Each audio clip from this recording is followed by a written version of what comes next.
கிறிஸ்துவுக்குள் அன்பாய் நேசிக்கப்பட்ட அன்புக்குரிய உடன் விசுவாசிகளே, நமது அற்புதரின் ஆசீர்வாதம் சேனல் வழியாக உங்களை ஒரு வித்தியாசமான புதிய முயற்சிகளை சந்திப்பதில் நான் மகிழ்ச்சி அடைகிறேன். நம்மோடு கூட பாஸ்டர் ரூபவதி அவர்கள் இணைந்திருக்கிறார்கள். அவர்களை குறித்தும் அவர்கள் ஊழியர்கள் குறித்தும் அறிந்து கொள்வது நம் ஒவ்வொருவருக்கும் பயனுள்ளதாக இருக்கும் என்று நான் நம்புகிறேன், கர்த்தருக்குள் விசுவாசிக்கிறேன். அவர்கள் ஊழிய அனுபவங்கள் உங்கள் வாழ்க்கையில் ஒரு தைரியத்தை ஏற்படுத்தும், உங்கள் வாழ்க்கையில் ஒரு புதிய விசுவாச உத்வேகத்தை கொண்டு வந்து தரும் என்று நான் நம்புகிறேன்.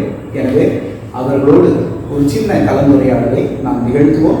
இந்த சில மணித்துளிகள் நம் வாழ்வில் ஆசீர்வாதங்களை கொண்டு வரும் என்று நான் நம்புகிறேன். பாஸ்டர், உங்களை சந்திக்கிறது ரொம்ப சந்தோஷம், மகிழ்ச்சி. உங்களை பற்றி எனக்கு நல்லா தெரியும். நம்ம விசுவாசிகளுக்காக நீங்கள் உங்களை அறிமுகப்படுத்திக்கோங்க. பிள்ளைகளை நாளிலே உங்களை இந்த இணையதள வழியாக யூடியூப் சேனல் வழியாக உங்களை சந்திப்பதிலே நான் கர்த்தருக்குள் மிகுந்த மகிழ்ச்சி அடைகிறேன். என்னுடைய பெயர் ரூபவதி.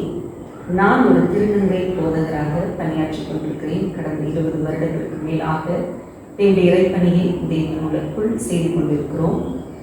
இன்னும் அநேக இடங்களிலே கர்த்தருடைய ஊழியத்தை திருநங்கைகள் மத்தியிலே செய்ய வேண்டும் என்பதற்காக தேவன் என்னை பிரித்தெடுத்தார். ஊழிய பகுதிகளிலே எல்லா விஷயத்திலும் அவருடைய கரம் இந்த மட்டும் இந்த ஊழிய பகுதியிலே கர்த்தர் நடத்தி கொண்டிருக்கிறார். என்னுடைய பகுதியிலே இப்போ நான் கரூர் பகுதியிலே ஊழியத்தை நிறைவேற்றி கொண்டிருக்கிறேன் இறைப்பணியை. ரொம்ப சந்தோஷம் பாஸ்டர். நிச்சயமாக இந்த அறிவுகளும் எல்லாருக்கும் பிரயோஜனமாக இருக்கும். அதே போல உங்களிடத்துல இன்னொரு கேள்வியை நான் கேட்க விரும்புகிறது, எந்த காலத்தில் நீங்கள் இயேசு கிறிஸ்துவை ஏற்றுக்கொண்டீர்கள் அல்லது விசுவாச வாழ்க்கைக்குள் நீங்கள் வந்தீர்கள்? அதற்கு பிறகு உங்கள் வாழ்க்கையில் ஏற்பட்ட மாற்றம் என்ன? உண்மைதான் பாஸ்டர், எல்லாருக்கும் ஒரு என்கவுண்டர் அப்படின்னு சொல்லக்கூடிய ஒரு சூழ்நிலை உருவாகும். திருநங்கை என்று சொன்னாலே பல பாடுகளை சந்திக்க நேரிடும். என்னுடைய வாழ்க்கையிலே நான் 10வது வயதிலே இயேசுவை ஏற்றுக்கொண்டவள். இயேசுவை என் சொந்த ரட்சகராக அந்த சின்ன வயதிலே சண்டே கிளாஸ் மினிஸ்ட்ரி மூலியமாக மத்தேயு 5ஆம் அதிகாரம் 8ஆம் வசனத்திலே சொல்லப்பட்டிருக்கிற இருதயத்தில் சுத்தமுள்ளவர்கள் பாக்கியவான்கள், அவர்கள் தேவனை தரிசிப்பார்கள் என்கிற வார்த்தையின்படி எனக்கு சொல்லிக் கொடுத்த இந்த சண்டே கிளாஸ் மினிஸ்ட்ரியில் இருந்த சகோதரி வசந்தி என்கிறவர்கள் மூலியமாக இயேசுவின் அன்பை ஏற்றுக்கொள்ளும்படி புரிந்து கொள்ளும்படி அந்த சிறு வயதிலே நான் கற்பிக்கப்பட்டேன். இதுதான் என்னுடைய முதலாவது விதை. இயேசு கிறிஸ்துவினாலே சொல்லப்பட்ட இந்த முதல் விதை எனக்கு இதுதான். ஆனால் நாங்கள் ஒரு பராக்கிரமமான ஒரு இந்து குடும்பத்தை சார்ந்தவர்கள். எங்களுடைய குடும்பத்திலே 4 சகோதரிகள், 2 ஆண் மக்கள் இருந்தாங்க. எங்களுடைய சொந்த ஊர் கோயம்புத்தூர் பகுதியில் அநேக ஊழியர்களை கர்த்தர் அந்நாட்களில் எழுப்பியிருந்தார். அநேக தெய்வ மனிதர்களை கர்த்தர் எழுப்பியிருந்தார். அந்த காலகட்டத்திலே ஊழியத்திற்காக விடப்பட்டிருந்த சூழ்நிலையிலே எல்லாரும் சுவிசேஷத்தை கிராமங்கள் தோறும் அங்கே அறிவித்துக் கொண்டு வந்திருந்தார்கள். அதன் வழியாகத்தான் நான் இயேசுவை ஏற்றுக்கொள்வதற்கு ஒரு காரணமாக அமைந்தது. என்னுடைய ஊழிய பகுதியிலே நான் 10வது வயதிலே இயேசுவை ஏற்றுக்கொண்டதற்கான மூல காரணம், எனக்கு சிறு வயதிலிருந்தே ஃபிட்ஸ் வியாதி வரும். அந்த ஃபிட்ஸ் வியாதினாலே நான் மிகவும் பாதிக்கப்பட்டிருந்தேன். பாதிக்கப்பட்டது மாத்திரமல்ல, எனக்கு ஒரு நாளைக்கு 10 முறை அந்த வலிப்பு என்கிற அந்த வியாதி என பின்தொடரும். அப்போ அந்த ஊழியத்திலே நான் கலந்து கொண்டு ஜெபித்து வரும்போது படிப்படியாக அந்த வியாதியிலிருந்து தேவன் எனக்கு பூரணமான ஒரு விடுதலை கொடுத்தார். அது என் உள்ளத்திலே ஒரு மிகுந்த ஒரு சந்தோஷத்தை கொடுத்தது. ஆனால் இயேசுவை பற்றின முழுமையான திட்டம் இல்லைன்னா சின்ன பிள்ளையா அந்த சூழ்நிலையில கர்த்தரை ஏற்றுக்கொண்டேன். இதுதான் என்னுடைய முதலாவது சால்வேஷன், ரட்சிப்பின் அனுபவம் என்று சொல்லலாம். அதன் பின்பாக அந்த விசுவாசிக்க ஆரம்பித்தேன். மிக மகிழ்ச்சி பாஸ்டர். நீங்கள் சொன்னதுலேருந்து நான் நிச்சயமாக ஒரு ஆழமான விஷயத்தை புரிஞ்சுக்கிறேன். 10 வயதுக்கு முன்னால் தொடர்ந்து ஃபிட்ஸ்னால பாதிக்கப்பட்டிருந்த காலகட்டத்தில் கடவுளுடைய அன்பு உங்களை பூரணமாக குணமாக்கியது. நிச்சயமாக இயேசு கிறிஸ்துவை நம்புகிற அத்தனை பேருக்கும் எப்பேற்பட்ட வியாதியாக இருந்தாலும் குணமாகும் என்பதற்கு நீங்கள் ஒரு வாழும் சாட்சி. பல்வேறு சாட்சிகள் உண்டு, என்னுடைய வாழ்விலும் அப்படிப்பட்ட சாட்சிகள் உண்டு. உங்களுடைய சாட்சி நிச்சயமாக பார்த்து கொண்டிருக்கிற அனைவருக்கு அது பயன் தரும். எப்பேற்பட்ட வியாதியிலிருந்து கிறிஸ்துவை நம்புகிறவர்கள் பூரண குணமடைவார்கள். அதே போல இரண்டாவது, ஒரு திருநங்கை என்கிற நிலையிலிருந்து இந்த பாலின அடையாளத்திலிருந்து திருப்பணிக்கு வருவது என்பது ஒரு மிகப்பெரிய சவால். அந்த சவாலை நீங்கள் எப்படி எதிர்கொண்டீர்கள், அதில் என்னென்ன பிரச்சனைகளை நீங்கள் சந்தித்தீர்கள் அப்படின்னு தெரிஞ்சுக்கிறது கூட மற்றவர்களுக்கு பயனுள்ளதாக இருக்கும்னு நான் நம்புகிறேன். ஏனென்றால் ஆண்கள் ஊழியம் செய்து கொண்டிருக்கிறார்கள், இப்போதான் பெண்கள் படிப்படியாக ஊழியத்தில் வளர்ந்து கொண்டு வருகிறார்கள். விமன் ஆர்டினேஷன்லாம் கூட இப்போ ஒரு 10 ஆண்டுகளில் தான் அனுமதிக்கப்பட்டு மிக பிரபலம் அடைந்து வருகிற காலத்தில், பெண்கள் கூட இன்னும் முழுமையாக ஊழியத்தில் பயன்படுத்தப்படாத காலத்தில், பெண் ஊழியங்களே விமர்சிக்கப்படுகிற காலத்தில் ஒரு திருநங்கையாக இந்த ஊழிய அனுபவங்கள் எப்படி இருந்தது, என்னென்ன சவால்களை சந்தித்தீர்கள் அப்படிங்கிறத சொன்னீங்கன்னா நிச்சயமா எல்லாருக்கும் பயனுள்ளதாக இருக்கும். உண்மைதான் ஃபஸ்ட்டு சரியான ஒரு கேள்வி நீங்கள் கேட்டிருக்கீங்க, ரொம்ப சந்தோஷம்.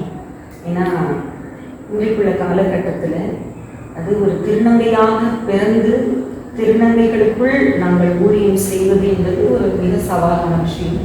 அதுபோல் இந்த சமுதாயத்தில் இறைப்பணியை செய்வது அதுவும் கூடுமான பாடுகளை நாங்கள் சந்தித்திருக்கிறோம். ஏராளமான அவமானங்களும் வழியுற பவுல் சொன்னது போல என்னுடைய ஊழியங்களில் எல்லா பாடுகளும் நான் சந்தித்துக் கொண்டே இருந்தேன் என்று அவர் சொல்லுவார் அதே மனிதர். என்னுடைய வாழ்க்கையும் கூட இந்த 12வது வயதிலே நான் இயேசுவை ஏற்றுக்கொண்டு முழுமையாக விசுவாசித்து ஞானஸ்நானம் பெற்றுக்கொண்டேன். அதன் பின்பாக எங்களுடைய குடும்பத்திலே என் தாயார் மரித்ததற்கு பின்பாக நான் தனிப்பட்ட விதத்திலே நான் விடப்பட்டுள்ளேன். நான் எங்கள் வீட்டில் கடைசி பிள்ளைனால எல்லாம் ரொம்ப ஏஜில் தான் எங்கள் வீட்டில் நான் பிறந்தது. ஆனால் எங்கள் அப்பா அம்மா அவங்களுடைய காலத்துக்கு பின்பாக நான் முற்றிலுமாக புறக்கணிக்கப்பட்டேன். அதாவது ஒரு திருநங்கை என்றாலே ஃபர்ஸ்ட் வீடு அங்கீகரிக்காது, அப்புறம்தான் மனிதர்கள் அங்கீகரிக்க மாட்டாங்க, சமுதாயம் அங்கீகரிக்க மாட்டாங்க. நிறைய பேருடைய இந்த யூடியூப்ல பார்த்து கொண்டிருக்கிற அநேகர் கூட நினைக்கலாம், திருநங்கைகள் எப்படி தங்களை மாற்றிக்கிறாங்க, அவங்களே தங்களை மாற்றிக்கிறாங்க அப்படின்னு சொல்லி ஏராளமான காரியங்கள் சொல்லப்பட்டு கொண்டிருக்கிறது.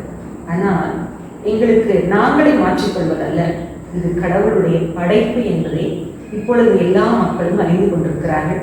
விஞ்ஞானம் பெருகிவிட்டது, விஞ்ஞான ரீதியாக மருத்துவ ரீதியாக இதை சொல்லிக் கொண்டிருக்கிறார்கள். 12வது வயதிலே இயேசுவை ஏற்றுக்கொண்டு ஞானஸ்நானம் பெற்றுக்கொண்டே திருச்சபைக்கு கடந்து சென்று ஒரு சபையிலே அங்கத்தினராக இருந்து அந்த இடத்திலே தேவ மனிதர் விசுவாசத்திலே வளர்த்தினார்களே. ஆனால் எங்கள் உணர்வுகளை யாரும் புரிந்து கொள்ளவில்லை. நாளுக்கு நாள், அதாவது ஒரு திருநங்கை என்றாலே 12 வயதிலிருந்து ஒரு 15 வயதுக்குள்ளாரையே தன்னை ஒரு பெண்ணாக உணர முடியும். எல்லா திருநங்கைகளுக்கும் அந்த உணர்வு வந்துவிடும். இப்போ ஒரு பெண் பிள்ளை என்றால் அந்த பெண் பிள்ளை 12 வயதிலே மேற்பட்ட வயதிலே அவர்கள் தங்கள் வாழ்க்கையினுடைய நெறிமுறையின்படி அவர்கள் ஏஜ் அட்டன் பண்ணுவாங்க. சில பசங்க என்ன செய்வாங்க, 17 வயதிலிருந்து 15 வயதுக்குள்ளாக தங்களுடைய ஹார்மோன் மாற்றத்தினால அவங்களுக்கு குரல் ஒரு ஆண் வடிவை போன்றவும் அவங்கள் தோற்றம் ஒரு ஆணை போலவும் நடந்து கொள்வார்கள். ஆனால் இப்படிப்பட்ட ஒரு சம்பவம் என் வாழ்க்கையில் நடைபெறவில்லை. அதுதான் ஒரு மெயின் பிரச்சனை. ஈஸ்ட்ரோஜன் லெவல் சொல்லுவோம், குரோமோசோம் குறைபாடுனால ஏற்பட்ட இந்த பிரச்சனை என் சரீரத்திலேயே இருந்தது. அதனால எல்லா விஷயத்திலையும் நான் நெருக்கப்பட்டிருந்தேன், அவமானிக்கப்பட்டிருந்தேன். சொந்த குடும்பத்தினாலே நாங்கள் புறக்கணிக்கப்பட்டோம். சொல்லப்போனால் அதுதான் உண்மை. வேதத்தில் ஆண்டவர் எப்படி சொன்னார், உங்களுக்கார சத்துரு என்று சொல்வது அந்த வாழ்க்கையில் அவர்களுக்கு ஏற்றுக்கொள்ள முடியவில்லை. ஏன்னா ஆண் அப்படின்னா ஒரு ஆளுமை, ஆண் பிள்ளைனாலே ஒரு சந்தோஷம் இருக்கும் இல்லைங்களா? யாருமே ஒரு ஆண் குழந்தை பெண் வேடம் விட்டு யாரும் ரசிப்பதில்லை. அது ஒரு குறிப்பிட்ட ஸ்டேஜுக்கு மேலே அது அவலட்சணமாக அவங்க நினைப்பாங்க. அப்படி ஒரு காலகட்டம் இருந்துச்சு. அந்த காலகட்டத்தில் நான் இருந்த, இப்போ எனக்கு வயது 35, அந்த காலகட்டத்தில் ஊழியத்தை நிறைவேற்றும் போது சர்ச்சுக்கு போகும்போது கூட எங்களுக்கு அநேக ஏளன சொற்கள், அவமானமான வார்த்தைகள், குறிப்பாக சொல்லணும்னா எங்களை கேலி செய்வதும் பரியாசம் செய்வதும் எங்களை அவமானப்படுத்துவதும் இது இருந்தது. படிப்பு போனது, அதுதான் என்னுடைய வாழ்க்கையில் ஒரு மிகப்பெரிய ஒரு இழப்புன்னு நான் சொல்லுவேன். என் தாய் மரித்ததற்கு பின்பாக படிப்பு கடந்து போனது, என் படிப்புக்கு ஆணைகள். ஆனால் ஒன்று தெரியும், எனக்கு சத்தியத்தை சொன்னவர்களும் என்னுடைய போதகரும் ஒன்று மட்டும் சொன்னாங்க, எந்த சூழ்நிலையிலும் ஆண்டவரை விட்டு விடக்கூடாது, அதுதான் உன் வாழ்க்கையை மேன்மை கொண்டு வரும்னு சொன்னாங்க. அந்த வார்த்தை நான் விசுவாசித்தேன் பாஸ்டர். அதுக்கப்புறம் தான் இன்றைக்கு வரைக்கும் ஊழியத்தில் நிலைநாட்ட முடிந்தது. திருநங்கைகளாக மாறின பின்பு இப்போ ஒரு 9 வருடமாக முழுமையாக என்னை நான் பெண்ணாக மாற்றிக்கொண்டு இறைப்பணியை செய்து கொண்டிருக்கிறேன். நீங்கள் கேட்ட கேள்விப்படி சவால்கள் என்ன சந்தித்திருக்கிறீர்கள் என்பதாக ஆரம்பத்தில் யாருமே ஏற்றுக்கொள்ளலை, முற்றிலும் விரட்டினார்கள். நிறைய மனிதர்கள் கூட எங்களை புறக்கணித்தார்கள். டினாமினேஷன்ஸ், டாக்டர்ஸ் சொல்லப்பட்டது, நிறைய விஷயத்திலே எங்களை புறக்கணித்தார்கள். ஆனால் எனக்கு ஒரு பிடிவாத குணம், அதாவது இயேசுவின் மேல் இருந்த அந்த வைராக்கியம் எப்படி எனக்குள் எரிந்து கொண்டே இருந்த அக்கினி போல. அதனால் ஆண்டவரை நான் விடுவதில்லை. எந்த ஜெண்டராக இருந்தாலும் கர்த்தர் வேதத்தில் சொல்லியிருக்கிறார்கள், அவர் ஆண் என்றும் இல்லை, பெண் என்றும் இல்லை, அடிமை என்றும் சுயாதீனம் என்றும் இல்லை. மத்தேயு 19ஆம் அதிகாரம் 11 வரை வாசித்து பார்த்தீர்கள். ஆனால் அன்னகர்கள் என்கிற வார்த்தையை பற்றி அந்த இடத்தில் சொல்லப்பட்டிருக்கிறது. ஏசாயா தீர்க்கதரிசி 56ஆம் அதிகாரத்திலே 1-12 வசனங்கள் வரை அன்னகர்களை குறித்த ஊழிய அழைப்பை பற்றி அந்த இடத்துல சொல்லப்பட்டிருக்கிறது. என் ஓய்வு நாட்களை குறித்து பக்தி வைராகியமா இருக்கிற அன்னகர்களை குறித்து என்று சொல்கிறார். அப்போ அந்த அன்னகருங்கிற வேர்டுக்கான சரியான மொழிபெயர்ப்பை எங்களுக்கு கற்றுக் கொடுத்தார்கள். அதன் பின்பாக போராடினோம். நிறைய இடங்கள்ல இன்னைக்கு மெயின் சர்ச்சஸ்ல அங்கீகரிக்கிறார்கள். ரொம்ப சந்தோஷம். இன்னைக்கு சகோதரி எஸ்தர் பாரதி அவர்கள் முதலாவது திருப்பொழிவு பெற்றார்கள். அவங்களுக்கும் ஏராளமான பாடுகள் இருந்தது. எல்லா திறனுமே ஒரே பாதையில் தான் நாங்கள் கடந்து வருவோம். ஆனால் அவர்களை கத்தர் எடுத்து பயன்படுத்தி அதன் பின்பாக நானும் பேப்டிஸ்ட் போதகராகவும் பணியாற்றினேன். அவ்விடத்துல தான் நான் ஆர்டினேஷன் பெற்றுக்கொண்டேன். முறைப்படி வேதாகம கல்லூரியில் படித்து ஆர்டினேஷன் வாங்கி ஊழியத்தை ஆரம்பித்த நாட்களில் ஆண்டவர் என்னை மட்டுமாக நடத்தினார். சவால்கள் என்று சொன்னால், ஒரு பெண்ணுக்கு கிடைக்கிற ஒரு சுதந்திரம் கூட எங்களுக்கு கிடைக்காது. அதுதான் ஒரு பெரிய விஷயம். சபையில் அங்கீகரிக்க மாட்டாங்க. ஏதோ ஒரு கந்தை துடை தெரியப்படுகிற ஒரு கந்தையை போல தூக்கி வீசி விடுவார்கள். ஒரு சில இடங்கள்ல அங்கீகரிப்பவே இல்லை. சபைக்குள் நீங்கள் வரக்கூடாது என்றெல்லாம் பிரசங்கித்த நாட்கள் மாறி இன்றைக்கு திருநங்கைகளை ஏற்றுக்கொள்ளக்கூடிய ஒரு பக்குவத்துக்குள் ஜனங்கள் மாறி இருக்கிறார்கள். எங்க திருநங்கைகள் சமுதாயத்தில் இன்னைக்கு போலீஸாக இருக்காங்க, ஜட்ஜஸாக இருக்காங்க, பெரிய பெரிய அரசியல் துறையில் இருக்கிறாங்க, மருத்துவர்களாக இருக்காங்க, செவிலியர்களாக இருக்காங்க. ஆனால் இன்றைக்கு ஊழியக்காரிகளாக எங்களை தெரிந்து கொண்டிருக்கிறோம். அநேக திருநங்கைகள் எழுந்து கொண்டிருக்கிறார்கள் கர்த்தருடைய ஊழியத்தை செய்ய. மிக்க மகிழ்ச்சி பாஸ்டர்.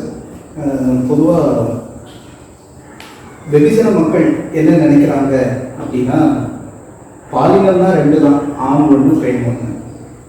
ஆனால் அறிவியல் பூர்வமாக 50க்கு மேற்பட்ட குரோமோசோம் மாறுபாடுகள் உண்டு என்பது படிக்கிற வாய்ப்பு எனக்கு கிடைத்தது. இந்த பாலின மாறுபாடு உள்ள மக்கள் அதை குறித்து வகுப்பெடுக்கவும் அந்த வகுப்புகளில் கற்றுக்கொள்ளவும் எனக்கு ஒரு வாய்ப்பு கிடைத்தது. அங்கேதான் இதை புரிந்து கொள்ள முடிகிறது. அவர்கள் ஒரு விசித்திரமானவர்கள் அல்ல, நம்மை போன்ற சகோதர சகோதரிகள், அவ்வளவுதான். அவர்களை நம்ம தள்ளி நின்று பார்ப்பதற்கோ ஒதுங்கி நின்று பார்ப்பதற்கோ ஒன்றுமே இல்லை. நான் ஒரு ஆணாக இருக்கிறேன், நீங்கள் ஒரு திருநங்கையாக இருக்கிறீர்கள், நாம் இறைவனாக படைக்கப்பட்டிருக்கோம். நீங்க சொன்னது மிக முக்கியமானது. வசனமே தெளிவா சொல்லுது, அந்தவர்களாக பிறந்தவர்கள் உண்டின் பைபிள் சொல்லுது. பைபிள் பிறப்பின்படி கடவுளுடைய படைப்பின் நியதிப்படி நாம் பிறக்கிறோம். அதனால இந்த குறைபட்டுக் கொள்வதற்கு ஒன்றும் இல்லை. ஆனால் இந்த உலகம் அப்படி புரிந்து கொள்கிறது, இந்த கட்டமைப்பு அப்படி புரிஞ்சுக்கிறது. அதனாலதான் நீங்க இவ்வளவு கஷ்டங்களை பாடுகளை கடந்து வந்திருக்கிறீங்க. உங்களுடைய இந்த வார்த்தைகளை நான் தெளிவா புரிஞ்சுக்கிறது. வீட்டிலும் புறக்கணிப்பு, சமுதாயத்திலும் புறக்கணிப்பு, ஆரம்ப காலகட்டங்களில் திருச்சபைகளிலும் புறக்கணிப்பு. ஆனா இந்த புறக்கணிப்புகள் எல்லாம் கடந்து மாறி இன்னைக்கு பல இடங்களில் போய் ஊழிய செய்யுங்க. 2வது அருட்பொழிவு பெற்றோம். அது எவ்வளவு பெரிய கடவுளுடைய கிருபை. சுவிசேஷ திருப்பணி வரலாறுல இது நிச்சயமாக உங்கள் பேர் எப்பவும் இடம்பெறும். திருநங்கையாக திருப்பணிக்கு அர்ப்பணிக்கப்பட்ட 2வது திருநங்கை என்பது நிச்சயமாக இந்திய திருச்சபை வரலாற்றில் அது இடம்பெறும். அது ஒரு பாக்கியத்தை கர்த்தர் உண்டாக்கி கொடுத்திருக்கிறார். மிக்க மகிழ்ச்சிங்க. கடைசியாக நீங்க திருப்பணி மட்டுமல்ல, அருட்பணியும் செய்வீங்க, சமுதாய பணிகள் செய்வீங்க. அதை குறித்து நீங்க சொன்னீங்கன்னா பிரயோஜனமாக இருக்கும். அருமையான கேள்வி பாஸ்டர் கேட்டாங்க, ரொம்ப சந்தோஷம். உண்மையாகவே இன்றைக்கு அநேக திருநங்கைகளை குறித்த விழிப்புணர்வு சமுதாயத்திலே இல்லை. இப்பொழுதுதான் கொஞ்சம் கொஞ்சமாக கடந்து ஒவ்வொருத்தரும் புரிந்து கொள்ளுகிறார்கள்.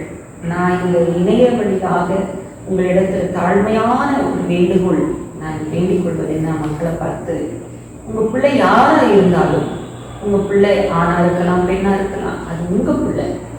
உங்களால் தான் இந்த உலகத்தில் ஒரு குழந்தை பூமிக்கு வருது. அந்த குழந்தை வேறு விதத்தில் வானத்திலிருந்து இறங்கி வரல. அந்த குழந்தையை கொண்டு வந்தது பெற்றோர்கள் தான். ஆகையினால உங்கள் பிள்ளைய நீங்கள் உங்கள் குடும்பத்தில் அங்கீகரிச்சிங்கன்னா எனக்கு அது ரொம்ப சந்தோஷம். இன்னைக்கு திருநங்கைகள் தமிழ்நாட்டில் 40,000க்கும் மேற்பட்டவர்கள் இருக்காங்க. அருமையான 2005 கலைஞர் அவர்கள் எங்களுக்கு அழகான பெயரை கூப்பிட்டு, அதற்கு முன்பு அரவாணிகள் என்று சொல்லப்பட்ட எங்களுக்கு பெயரிடப்பட்டது திருநங்கைகள் என்று. ஆனால் 2000 ஆண்டுகளுக்கு முன்பதாகவே நஸ்ரேனாக இயேசு கிறிஸ்து எங்களுக்கு அன்னதர்கள் என்கிற பெயரை சொல்லியிருக்கிறார். எவ்வளவு சந்தோஷம் இல்லைங்களா? எனக்கு பழைய பெயர் ராம்குமார். இன்றைக்கு நான் ஸ்வீட்டின் ரூபகதியாக கர்த்தருடைய இறைப்பணியை செய்கிறேன். அன்புக்குரியவர்களே, நாங்கள் யாராக இருந்தாலும் உங்களுடைய பிள்ளைகள் தான். சமுதாயத்தில் எங்களுக்கு கல்வி வேண்டும். எங்களுக்கு மெயின் அதுதான். நான் வளர்ந்த அந்த காலகட்டத்தில் கல்வி எனக்கு தடை செய்யப்பட்டது. எனக்கு கிடைக்க வேண்டிய சராசரி மனிதனுக்கு எதெல்லாம் கிடைக்க வேண்டுமோ அது எல்லாம் எனக்கு தடையாக இருந்தது. ஆனால் இனி வரும் நாட்கள் அப்படிப்பட்ட நிலைமையிராதபடி நீங்கள் இந்த வார்த்தை கேட்டுக்கொண்டிருக்கிற ஒவ்வொரு ஜனங்களும் உங்கள் வீட்டில் அப்படி ஒரு குணாதிசயம் படைத்த ஆண் மகனோ அல்லது பெண் மகளோ இருந்தால் நீங்கள் தயவு செய்து அவர்களை அங்கீகரித்துக் கொள்ளுங்கள். எங்களை போன்ற நாங்கள் அநேக நேரத்தில் ஏதோ ஒரு 15 நிமிடத்தில் எங்கள் வாழ்க்கையை நாங்கள் சொல்ல முடியாது. நாங்கள் கடந்து வந்த பாதைகள் ஏராளமான பாதைகள், அது கரடு முரடான பாதைகள், முட்கள் நிறைந்த ஒரு பாதைகள். ஆனால் அந்த வார்த்தை நான் கர்த்தரை இழுக பிடித்துக் கொண்டேன். என்னை போன்றே அநேக பேர் அப்படி இருப்பாங்கன்னு சொல்ல முடியாது. எல்லா விதத்திலும் அவருடைய இரக்கம் எங்களை சந்தித்தது. அருமையான கேட்டீங்க. அருட்பணி செய்வது மாத்திரமல்ல, நம்முடைய இயக்கத்துக்கு இன்றைக்கு UCMS United Christian Missionary Society of India என்ற ஒரு மிஷனரி ஸ்தாபனத்தோடு கூட ஆயர் அவர்கள் ரெவரண்ட் பெனின் சாமுவேல் அவர்களுடைய வழிகாட்டுதலின்படி இந்த ஊழியத்தை இப்பொழுது நிறைவேற்றி கொண்டிருக்கிறோம். அவர்கள் மூலியமாக அநேக மெயின் சர்ச்சஸ், CSI போன்ற திருச்சபைகள், லுத்ரன் போன்ற திருச்சபைகள், இன்னும் பெந்தேகோஸ்தே திருச்சபைகளை நாங்கள் தேவனுடைய வார்த்தை சொல்கிறோம். இன்றைக்கு எங்கள் மூலியமா என்ன நடந்து கொண்டிருக்கிறது என்றால், வேலை செய்யக்கூடிய திருநங்கைகளுக்கு நாங்கள் வேலை வாய்ப்புகளை ஏற்படுத்தி கொடுக்கிறோம். ஒரு காலத்தில் எங்களுக்கு ஐடென்டிஃபிகேஷன் கிடையாத இடத்துல இன்னைக்கு திருநங்கைகளுக்கு ஸ்தாபனங்கள், அதாவது டயசிஸ் ஏற்றவர்கள் பிள்ளையை படிக்க வைக்கிறது. எனக்கு தெரிந்த ஒரு மகள் இவாஞ்சலின் என்று சொல்லுவார். அவங்க ஒரு திருநங்கை. அந்த மகள் என்னுடைய மகளாக நான் தத்தெடுத்திருக்கிறேன். அந்த மகளை கூட ஒரு ஆயர் அவர்கள் படிக்க வைத்துக் கொண்டிருக்கிறார். அவள் படித்து முடித்து இன்றைக்கு ஒரு வேலைக்கு போகிறார். அப்படி நிறைய திருநங்கைகளுக்கு எங்களால் முடிந்த உதவிகள் ஸ்தாபனத்தின் வழியாக நிறைய முன்னோடிகள், ஊழிய பாரம் இருக்கிற திருநங்கைகள் மேல கரிசனையோடு இருக்கிற ஊழியர்கள் அவங்க எல்லாம் முயற்சி எடுக்கிறதுனால வேலை வாய்ப்பு, கல்வி இதெல்லாம் நாங்கள் அவங்களுக்கு இலவசமாக கொடுக்கிறோம். போராடி அதை பெற்று தரும்படி கர்த்தர் மட்டும் செய்கிறார். வாழ்க்கையை சீரமைப்பதற்கு எப்படி ஒரு காலத்துல இந்த கிறிஸ்தவ மிஷனரிகள் வந்ததுனால இன்னைக்கு நம்ம படித்தோம், அதே போல இன்றைக்கு கர்த்தர் எங்களை போன்றிருக்கிற திருநங்கைகள், மூத்த திருநங்கைகளை எழுப்புறதுனால இனி வரக்கூடிய இளம் திருநங்கைகளுக்கு நாங்கள் வழிகாட்டுதலாக இருக்கும்படி நாங்கள் அவர்கள் படிக்க வைக்கும் வேலைக்கு அனுப்பி கொண்டிருக்கிறோம். திருநங்கை என்றாலே, இந்த வார்த்தை கேட்டுக்கொண்டிருக்கிற நீங்கள் திருநங்கை என்றாலே அவர்கள் கைத்தட்டி யாசனம் கேட்பார்கள். பாலியல் தொழிலுக்குத்தான் அவர்கள் நியமிக்கப்பட்டதாக நீங்கள் கருதுவார்கள். இல்லை பிரியமானவர்களே, எல்லாம் அவர்களால் ஏற்படுத்தப்பட்ட போராட்டம். ஒரு குடும்பத்தில் ஒரு சின்ன குழந்தையை பிடிச்சு அந்த குழந்தையை அடித்து துன்புறுத்தி அதை உதாசீனப்படுத்துவார்கள். ஆனால் அந்த குழந்தை இந்த சமுதாயத்தில் எப்படி தீய மனிதர்களாலே போராடி அவர்கள் பாலியல் வன்புணர்வு செய்யப்பட்டு அநேக இடங்களில் தவறான ஒளிக்கு போய்கொண்டிருக்கிறார். இப்பொழுது சமுதாயத்தில் அநேக இடங்களில் மாற்றங்கள் வருகிறது. இயர்லி ஒன்ஸ் அந்த திருநங்கையில் ஒரு கன்வென்ஷனை நடத்துவோம். அப்போது நிறைய திருநங்கையை இன்வைட் பண்ணுவேன். அவங்களுக்கு நல்ல ஆகாரம் கொடுத்து அவங்கள நல்ல கர்த்தர்கள் வழிநடத்தி 2019 கூட ஒரு கூட்டத்தை நாங்கள் ஒழுங்கு செய்தோம். திருச்சி தஞ்சை டயசிஸ் பிஷப் அவர்கள், உங்கள் செக்ரட்டரி, எங்க இருக்கிற ஆயர்கள், பெண்ணிசாமி போன்ற அநேக ஆயர்மார்களை பாஸ்டர்ஸ்மார்களை கற்றுக் கொண்டு வந்தார். அந்த கூட்டத்துக்கு பின்பாக இன்னைக்கு அநேகர் சொல்லுகிறது என்னன்னா, இயேசுவை நாங்கள் ஏற்றுக்கொண்டோம், எங்களுக்கு இயேசுதான் போதும் அப்படின்னு அவங்க சொல்றாங்க. இன்னைக்கு அவங்க முக்கால்வாசி பேர் இன்னைக்கு வியாபாரம் செய்யறாங்க, நிறைய பேர் வியாபாரம் செய்யறாங்க. இது எவ்வளவு பெரிய சாட்சி! தவறான வழிகளில் போய்கொண்டிருந்த அநேக திருநங்கைகளை இன்றைக்கு நல் வழிகளில் நாங்கள் நடத்தி கொண்டிருக்கிறோம். இதுதான் சமுதாய சீர்பணியாக நான் கருதுகிறேன். மிக்க மகிழ்ச்சி பாஸ்டர். உங்களுடைய பணி நிமித்தமாக வாழ்வு இழந்த அல்லது வாழ்வு புரிந்து கொள்ளாத பல்வேறு திருநங்கைகளுடைய வாழ்வில் ஒரு ஒளி ஏற்றப்பட்டு அன்புக்காக, அரவணைப்புக்காக, ஆதரவுக்காக இயங்குகிற ஒரு உள்ளங்களுக்கு கிறிஸ்து முழு மருந்தாக இருக்கிறார். அவரே தன்னை அறிமுகப்படுத்திக்கிட்டது என்னன்னா, பிணியாளிக்கு நான் வைத்தியம்னாரு. பிணி என்று சொன்னது நோய் மட்டுமல்ல, மனதளவில் பாதிக்கப்படுகிற எல்லா வழிகளுமே ஒரு பிணி தான். எனவே இந்த மனதளவில் பாதிக்கப்பட்டு, உடலளவில் பாதிக்கப்பட்டு, புறக்கணிக்கப்பட்டு, ஒடுக்கப்பட்ட நிலையில் இருக்கிற திருநங்கைகளின் வாழ்வு கிறிஸ்துவின் அன்பை கொண்டு போய் சேர்க்கிறவங்கள் பணி ஆச்சரியமான பணி, அற்புதமான பணி, தற்காலத்துக்கு தேவையான பணி. எனவே இதை நீங்கள் செய்து கொண்டிருப்பதற்காக நமது யூடியூப் சேனல் வழியாக, நம்முடைய வாசலுக்கு வழியாக உங்களை அன்போடு கூட வாழ்த்துகிறேன். உங்களுடைய நேரத்தை எங்களுக்காக செலவிட்டதற்காக நான் நன்றி செலுத்துகிறேன். கடைசியாக எங்கள் எல்லாருக்காக ஒரு ஜெபம் பண்ணுறேன். உங்களுடைய ஜெபங்கள் வழியே எங்கள் வாழ்வு ஆசீர்வாதமாகட்டும். எங்கள் எல்லாருக்காக ஒரு ஜெபம் செய்யும்படி உங்களை கேட்கிறேன். ஜெபம் செய்வோம். எங்களை அதிகமாய் நேசிக்கிற எங்கள் இரக்கத்தின் தேவனே, எங்கோ அளந்து கொண்டு திரிந்து கொண்டிருந்த திருநங்கைகள் வாழ்க்கையில் ஒரு முன்னேற்றத்தை கொண்டு வருவதற்காக அடியாளை தெரிந்து கொண்டது போல இந்த நிகழ்ச்சியை பார்த்து கொண்டிருக்கிறவர்கள் திருநங்கைகள் ரட்சிக்கப்பட வேண்டும் என்று சொல்லி இடத்தில் நாங்கள் மன்றாடுகிறோம். சமுதாயத்திலே நாங்கள் இந்த உலகத்திலே வாழும் பொழுது எவ்வளவாய் நெருக்கப்படுகிறோம் என்பதை ஒரு சில வார்த்தைகளை கொண்டு இந்த இணையதள வழியாக நாங்கள் கூறினோம்.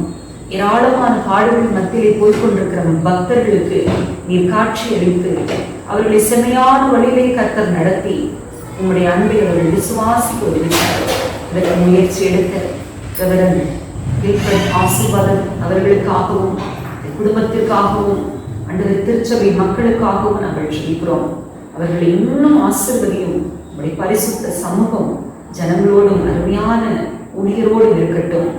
இந்த பகுதியில் இருக்கிற திருநங்கைகள் இதை கேட்டு பெற்றுக்கொண்டு ஆசீர்வதிக்கப்பட கர்த்தருக்கு உதவி செய்ய வருகைக்கு எல்லாரையும் ஆயத்தப்படுத்தும். என்னை தெரிந்து கொண்டது போல இன்னும் அநேக திருநங்கைகளை தெரிந்தருளும், திருநம்பிகளை தெரிந்தருளும். தொடர்ந்து இந்த ஊழியத்தை தாங்குவீராக. இன்னும் உங்களுடைய இரக்கத்துக்காக நாங்கள் கெஞ்சி இருக்கிறோம். இன்னும் உங்களுடைய வருகைக்கு ஒவ்வொருவரை ஆயத்தப்படுத்தும், தகுதிப்படுத்தும். இவை யாவும் இயேசு கிறிஸ்துவின் வழியாக கேட்கிறோம் நல்ல பிதாவே. ஆமென். Thank you so much pastor. எங்களுடைய யூடியூப் சேனல் வழியாக உங்களை வாழ்த்துகிறோம். தொடர்ந்து உங்களுக்காக நாங்கள் ஜெபிப்போம். இறைப்பணியிலும் நாங்கள் பயன்படுத்திக் கொள்வோம் என்பதை தெரிவித்துக் கொள்வேன். நன்றி. அன்பானவர்களே, இத்தனை நேரம் திருநங்கை திருப்பணியாளர் ஸ்வீட்லிங் குருபோதி அவருடைய வாழ்வில் பணிகளை குறித்து நாம் அறிந்து கொண்டோம். மிக சுருக்கமான சந்திப்பாக இருந்தாலும் ஆழமான சந்திப்பாக, ஆண்டவரின் அன்பை அள்ளித்தருகிற சந்திப்பாக இருந்தது. இப்படிப்பட்ட போராட்டத்தின் மத்தியில் திருப்பணியை தூக்கி சுமக்கிற இந்த அன்பு போதகருக்காக நீங்கள் தொடர்ந்து செவியுங்கள். அவர்கள் ஊழியர்களுக்காக செவியுங்கள். அவர்களுடைய சமுதாய பணிகளுக்காக செவியுங்கள். உங்களையும் கிறிஸ்துவின் நாமத்தில் வாழ்த்துவேன். நன்றி, ஸ்தோத்திரங்கள்.